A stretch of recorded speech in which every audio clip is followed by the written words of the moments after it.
Hello, good afternoon student. आज हम लोग design of steel and masonry structure के चैप्टर नंबर 7 जिसका नाम है स्ट्रक्चरल बीम्स, उसके अंतर्गत आने वाले टॉपिकों के बारे में स्टडी करेंगे। तो पिछले लेक्चर में हम लोग जितने टॉपिक तक कवर कर लिए थे उसके आगे के टॉपिक के बारे में हम लोग आज डिस्कशन करेंगे। तो जो आज का जो हमारा टॉपिक है वो है धरन का अभिकल्पन, डिज़ाइन ऑफ बीम्स।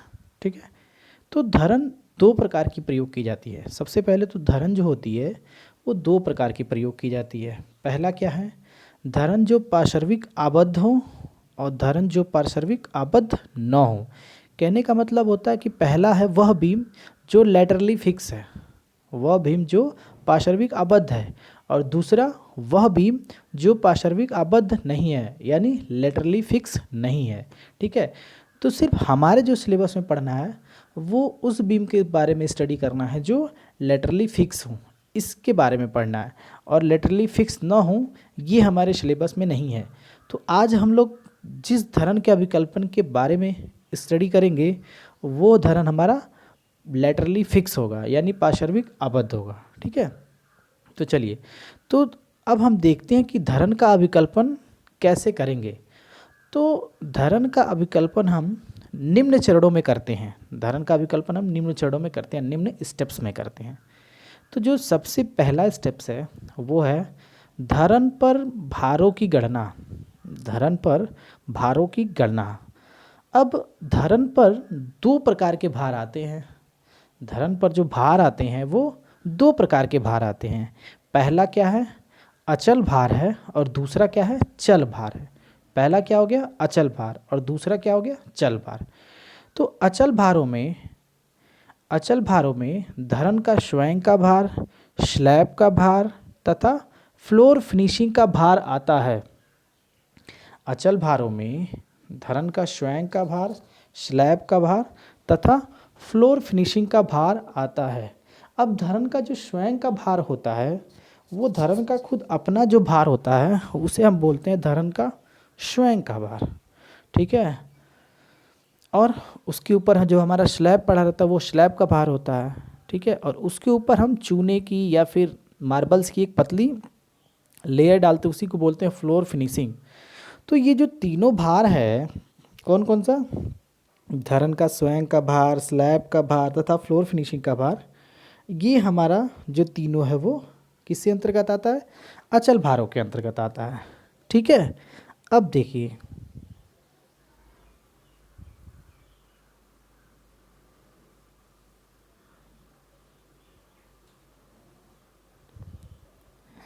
हेलो। तो अब जो हमारा है वो धरन पर ये जो है धरन पर स्वयं के भार के अतिरिक्त जो सभी भार होते हैं वो अध्यारोपित भार कहलाते हैं। धरन पर स्वयं के भार के अतिरिक्त जो भार होते हैं उसे हम लोग बोलते हैं अध्यारोपित भार। ठीक है, अब अचल भार धरन पर आने वाले चल भार के अनुपात में निम्नवत माना जा सकता है। अचल भार धरन पर आने वाले चल भार के अनुपात में निम्नवत माना जा सकता है। कैसे, अगर लंबाई 3 मीटर तक है तो अचल भार जो माना जाएगा वो चल भार का 1.5% माना जाएगा। ठीक है, यानी अगर धरन की लंबाई 3 मीटर तक है तो जो अचल भार माना जाएगा वो चल भार का 1.5% माना जाएगा। कैसे, तो अभी हमने आपको ऊपर बताया है कि धरन पर स्वयं के भार के अतिरिक्त सभी भार अध्यारोपित भार कहलाते हैं। ठीक है, तो अचल भार धरन पर आने वाले चल भार के अनुपात में निम्नवत माना जा सकता है। कैसे, अगर विस्तृति आपकी 3 मीटर लंबाई तक है तो चल भार का कितना मानेंगे, 1.5%, और अगर 3 से 6 मीटर तक लंबाई है तो चल भार का कितना मानेंगे, 2%, और अगर हमारी लंबाई 6 मीटर से अधिक है तो चल भार का कितना मानेंगे, 3.5%। इसका मतलब ये है कि जो अचल भार हम मान रहे हैं, अगर हमारी विस्तृति, अगर हमारी धरन की लंबाई 3 मीटर तक है तो अचल भार चल भार का 1.5% मान रहे हैं। अगर हमारी लंबाई 3 मीटर से 6 मीटर तक है तो चल भार का 2% मान रहे हैं, और अगर हमारी लंबाई 6 मीटर से अधिक हो जा रही है तो चल भार का कितना मान रहे हैं, 3.5% मान रहे हैं। ठीक है, तो इस तरह से आप अगर चल भार दिया हो तो विस्तृति के अनुसार आप अचल भार निकाल सकते हैं। ठीक है, अब दूसरा जो हमारा स्टेप्स है वो है प्रभावी लंबाई इफ़ेक्टिव लेंथ। तो हम जानते हैं प्रभावी लंबाई विस्तृति लंबाई का जो फॉर्मूला होता है वो होता है शुद्ध लंबाई प्लस आलम्ब की मोटाई।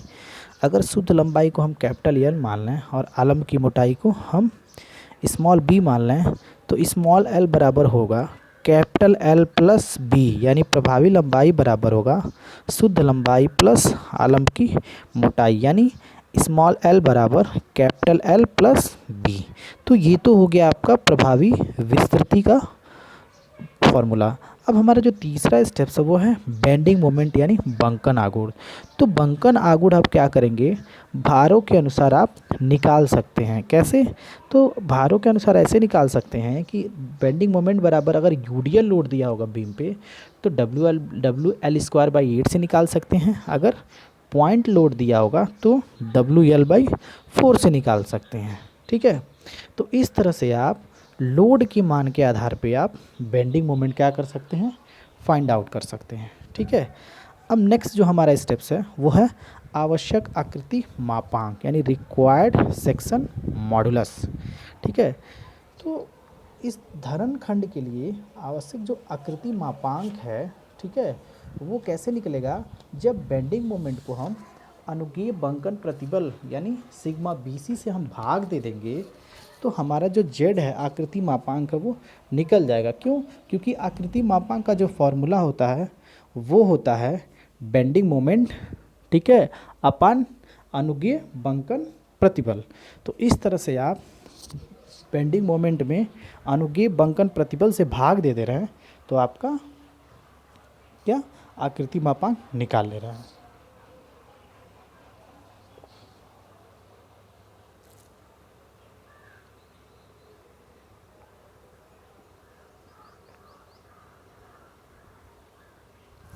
अब जो हमारा अगला स्टेप्स है वो है आवश्यक गहराई रिक्वायर्ड डेप्थ। ठीक है, अब देखिए कैसे बीम का रिक्वायर्ड डेप्थ निकालेंगे आप, कैसे आवश्यक गहराई कैसे निकालेंगे। तो धरण खंड विक्षेप में डिफ्लेक्शन में सेफ हो, इसके लिए खंड का चयन करने से पहले आवश्यक गहराई ज्ञात कर ली जाती है।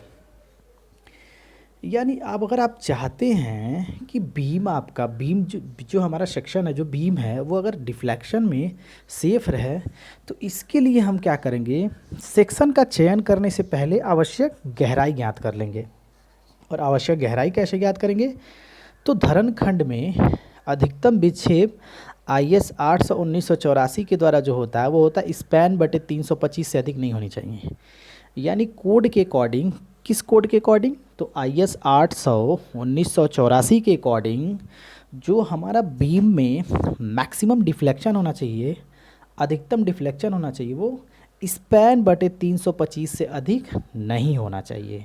ठीक है, अतः हम बीम में विक्षेप को, डिफ्लेक्शन को स्पैन बटे 325 तक सीमित रखने के लिए धरण में गहराई जो मानते हैं वो प्रति मीटर स्पैन के लगभग 55 mm से कम नहीं होना चाहिए। कहने का मतलब यहाँ पे ये है कि अगर आप चाहते हैं कि जो हमारा बीम है, ठीक है, जो हमारा बीम है वो डिफ्लेक्शन में सेफ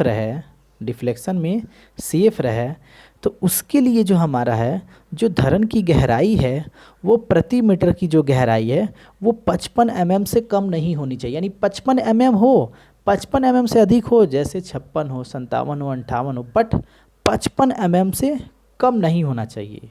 ठीक है, कब कि प्रति मीटर के लिए, यानी इसके प्रति मीटर में लगभग जो बीम की गहराई होनी चाहिए वो 55 mm से कम नहीं होनी चाहिए।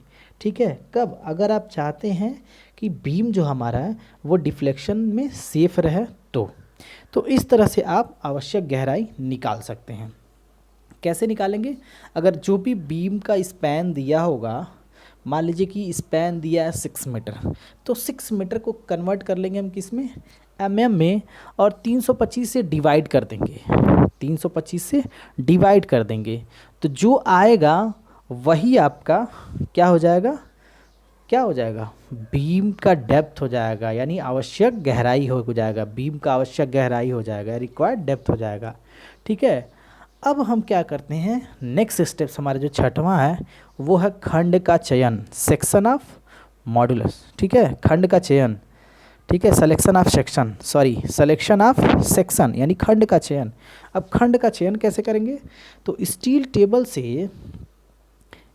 टेबल से आवश्यक आकृति मापांक यानी सेक्शन मॉडुलस, ठीक है, आकृति मापांक और गहराई के बराबर या थोड़े अधिक मान का खंड चुन लेते हैं। कहने का मतलब ये है कि जब आप ऊपर आवश्यक आकृति मापांक और आवश्यक गहराई निकाल लिए हैं, तो इन्हीं दोनों मानों के आधार पे आप टेबल से खंड का चुनाव करेंगे, सेक्शन का चुनाव करेंगे। ठीक है, अब देखिए अब कैसे करेंगे, तो ऐसे सेक्शन का चुनाव करेंगे जिसकी आवश्यक गहराई और जिसका आवश्यक आकृति मापांक इन जो दोनों मान है उससे अधिक हो, थोड़ा सा क्या हो, अधिक हो, या तो इसके बराबर हो या तो थोड़ा सा अधिक हो। तो जब कोई ऐसा बीम दिखेगा उसमें टेबल में जिसका आकृति मापांक इस आकृति मापांक के बराबर या थोड़ा अधिक होगा और जिसका रिक्वायर्ड डेप्थ इस डेप्थ से थोड़ा अधिक या बराबर होगा, तो उस सेक्शन का हम लोग क्या करेंगे, चुनाव कर लेंगे। ठीक है, उस सेक्शन का हम लोग क्या करेंगे, चुनाव कर लेंगे। अब चुने हुए खंड की आवश्यक गहराई से कम होने पर भी खंड विक्षेप में सुरक्षित रहता है। कभी कभी क्या होता है कि अगर मान लीजिए आप ऐसे सेक्शन का चुनाव किए, ठीक है, आप ऐसे सेक्शन का चुनाव किए जिसका आपका रिक्वायर्ड डेप्थ इस डेप्थ से कम है, थोड़ा बहुत कम है, तो उस केस में भी ये आपका जो बीम है वो सेफ रहेगा। ठीक है, यानी आप ऐसे सेक्शन का चुनाव कीजिए जिसका रिक्वायर्ड सेक्शन मॉडुलस यानी आवश्यक आकृति मापांक तो अधिक है लेकिन डेप्थ थोड़ा बहुत कम है, तो भी यह बीम सेफ रहेगा। ठीक है,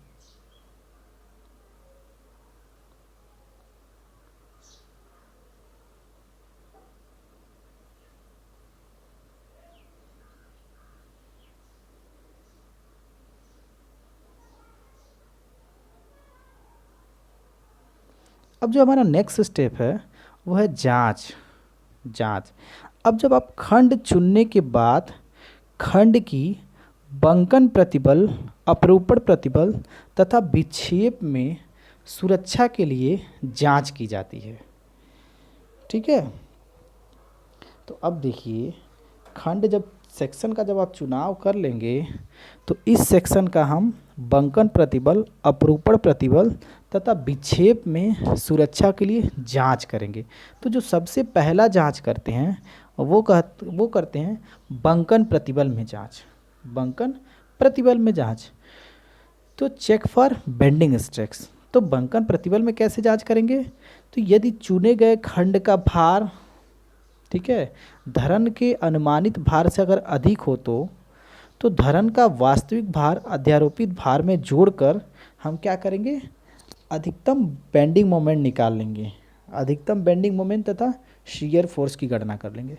ठीक है, यानी अगर आपको बंकन प्रतिबल में जांच करना होगा तो सबसे पहले आप बेंडिंग मोमेंट निकाल लेंगे और बेंडिंग मोमेंट में खंड के आकृति मापांक से भाग देकर अधिकतम बंकन प्रतिबल की गणना कर लेंगे। कैसे, तो सिग्मा बी बराबर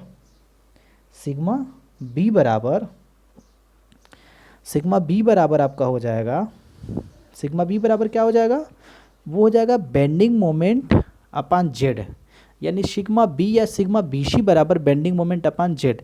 जब बेंडिंग मोमेंट से आप आवश्यक आकृति मापांक से भाग दे देंगे तो जो मान आएगा वही आपका क्या हो जाएगा, वो आपका हो जाएगा बंकन प्रतिबल। और बंकन प्रतिबल का मान 165 न्यूटन प्रति mm स्क्वायर से अधिक नहीं होना चाहिए। ठीक है। और नेक्स्ट आप चेक करेंगे अपरूपण प्रतिबल में जांच, चेक फॉर शियर स्ट्रेस। अपरूपण प्रतिबल टाउ भी ये बराबर होता है भी अपान डी गुणे टी डब्ल्यू, और ये टाउ भी ए का मान 100 न्यूटन प्रति एम स्क्वायर से अधिक नहीं होना चाहिए। यानी यह मान अधिकतम अपरूपण प्रतिबल 100 न्यूटन प्रति एम स्क्वायर से अधिक नहीं होना चाहिए। और कैसे अपरूपण प्रतिबल निकालेंगे, तो टाउ भी ए बराबर भी अपान डी गुणे टी डब्ल्यू। भी क्या है, शियर फोर्स है, डी क्या है, बीम का डेप्थ है, और टी डब्ल्यू क्या है, थिकनेस ऑफ वेव है। तो इस तरह से आप अपरूपण प्रतिबल में जाँच करेंगे। और जो लास्ट जाँच करेंगे वो डिफ्लेक्शन में करेंगे। ठीक है। तो वास्तविक विक्षेप का मान E बराबर 2 गुणे 10⁵ न्यूटन प्रति एम स्क्वायर लेते हुए ज्ञात किया जा सकता है। यानी कैसे, जब हम यहाँ पे हम क्या करेंगे, स्पैन में 325 से भाग देंगे तो कुछ वैल्यू आएगा, जब हम यहाँ पे डिफ्लेक्शन बराबर L अपान 325 यानी धरन की विस्तृत लंबाई में 325 से भाग देंगे तो कुछ मान आएगा।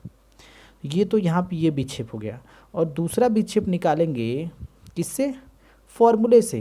कैसे, अगर बीम पे यूडीएल आएगा तो आपका डिफ्लेक्शन का फॉर्मूला होता है 5WL4 अपान 384 EI।